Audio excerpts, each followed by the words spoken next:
即係劇入面嘅真實角色，觸犯港區國安法而被判監嘅人。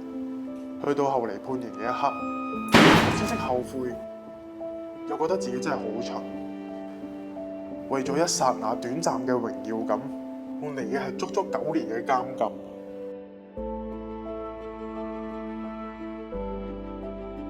當日撥我去做呢件事嘅人叫人衝自己鬆，我冇咗自由，冇咗同朋友、屋企人相處嘅時間。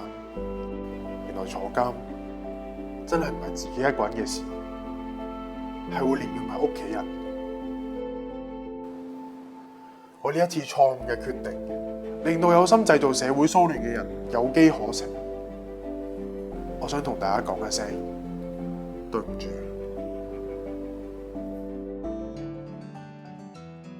今日我作咗首歌，回饋國家同埋成個社會，喺呢度送俾大家。完。愧對了家國，別再看着我失態。城市顛覆了秩序，承受代價，請相信我閉起雙眼。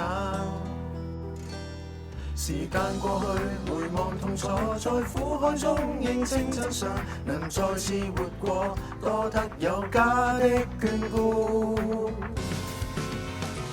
如今同心中可找到新的方向，莫化解內疚，亦紓解心中的過往。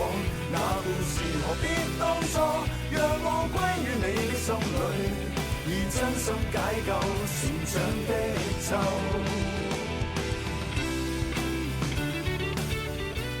喺遠數嘅呢段時間，懲教處嘅職員好悉心咁教導我，提點我，仲安排我參加好多唔同嘅更新項目，幫我改變咗以前自己偏激嘅思想，亦都改變咗好多對國家嘅理解。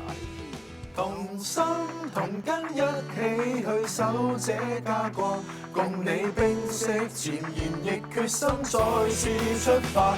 這段路從身邊寫，願種根於我家裏，這顆心不改變，兩心相緊扣，終可補救。